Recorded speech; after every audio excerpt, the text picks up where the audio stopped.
Hello everyone, welcome back to my channel Harish Sreeraj. ఎలా ఉన్నారని బాగున్నారా? ఈరోజు మా ఇంట్లో స్పెషల్ వచ్చేసి గుత్తి వంకాయ ఫ్రై అండ్ చింత చిగురు పప్పు అండి. సో చాలా టేస్టీగా ఉంటుంది గుత్తి వంకాయ ఫ్రై. ముందు మినపప్పుని గోల్డెన్ బ్రౌన్ కలర్ వచ్చేంత వరకు ఫ్రై చేసుకోవాలండి. ఇవాళ వంట నేనే చేస్తున్నా మా ఇంట్లో. మీరు అనుకోవచ్చు ఎలా ఉంటుందో ఏమో అని. పర్లేదు, అందరికీ ఇష్టం నేను చేసేది గుత్తి వంకాయ ఫ్రై. సో నెక్స్ట్ పల్లి గింజల్ని కూడా డ్రై రోస్ట్ చేశాను. ధనియాలు అండ్ క్వాంటిటీ వచ్చేసి 2 to 3 స్పూన్స్ తీసుకున్నాను. మినపప్పు అను పల్లీలు. నెక్స్ట్ ధనియాలు ఒక 1 స్పూన్ తీసుకున్నా. ధనియాలు మరీ మాడకూడదండి, లైట్గా కలర్ చేంజ్ అయితే చాలు, అసలు ఫ్రై చేయాల్సిన అవసరం కూడా లేదు. అండ్ కరివేపాకను వెల్లుల్లి రబ్బలు, ఎందుకంటే తడి ఉంటుంది కానీ కడిగి వేసాను, తడి ఉండకూడదని కొంచెం డ్రై రోస్ట్ చేస్తున్నాను. తక్కువ ఆయిల్తో చేస్తానండి నేను. సో చల్లారిన తర్వాత మిక్సీ పట్టుకోవాలి.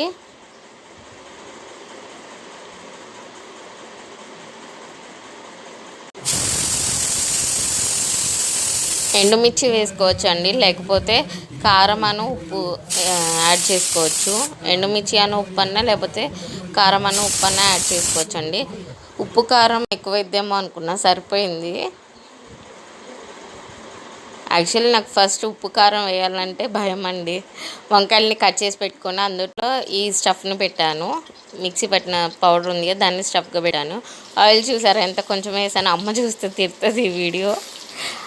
నేను ఆయిల్ చాలా తక్కువ యూజ్ చేస్తానండి. వంకాయలని ఆయిల్లో వేసాను. వెంటనే తిప్పకూడదండి, ఎందుకంటే లోపల ఉన్న స్టఫ్ బయటకు వచ్చేస్తుంది. సో పప్పు ఆల్రెడీ టమాటా, పచ్చిమిర్చి, ఉల్లిగడ్డ, కరివేపాకు, చింత చిగురు వేసి ఉడకబెట్టాను. విజిల్స్ రానిచ్చానండి, ఒక 8 విజిల్స్ అలా. ఇప్పుడు మెదుపుకుంటున్నాను. ఉప్పు కారం యాడ్ చేసి మెదుపుతున్నాను. నెక్స్ట్ గిన్నె పెట్టి ఆయిల్ పోసి కరివేపాకు, జీలకర్ర, ఎండుమిర్చి, వెల్లుల్లి రబ్బలు వేసానండి. అవి రోస్ట్ అవ్వాలి. ఆయిల్ పప్పులో కూడా చూసారండి ఎంత కొంచెం వేసానో. సో తాలింపు మగ్గిన తర్వాత పప్పు వేసేసానండి. వంకాయలు ఫ్రై అయ్యేలోపు పప్పు తాలింపు పెట్టేశాను. నెక్స్ట్ వంకాయ కూర చూద్దాం. సో కొంచెం టర్న్ చేసుకోవచ్చండి. చూసారుగా వంకాయలు టర్న్ చేస్తుంటే అక్కడ కలర్ చేంజ్ అయింది, కొంచెం మగ్గింది. ఎటువైపు అయితే ఆయిల్ ఉందో కింద వైపు మంట తగిలేకెళ్ళి అక్కడ మగ్గింది, చూసారా? సో ఇప్పుడు ఇంకోవైపు తిప్పుకోవాలి.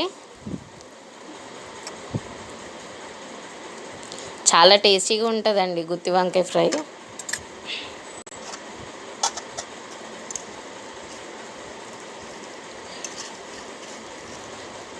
కొద్దిసేపు ఆగిన తర్వాత మళ్ళీ చెక్ చేస్తున్నా.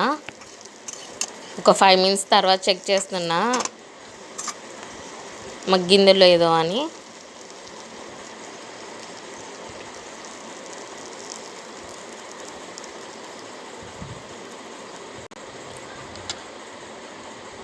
ఫైవ్ మినిట్స్ తర్వాత ఆ పౌడర్ ఉంది కదండి, స్టఫ్లో పెట్టిన తర్వాత ఎక్స్ట్రా పౌడర్ ఉంది కదా, దాన్ని కూడా చల్లేస్తున్నాను.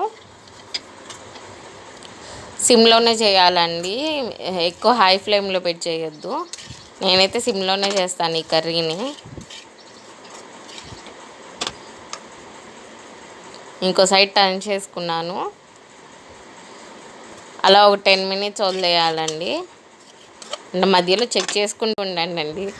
సో ఇలా మన గుత్తి వంకాయ ఫ్రై కర్రీ అయితే రెడీ అయిపోయిందండి. చాలా టేస్టీగా ఉంటుంది. ట్రై చేసి నాకు కామెంట్ చేయండి.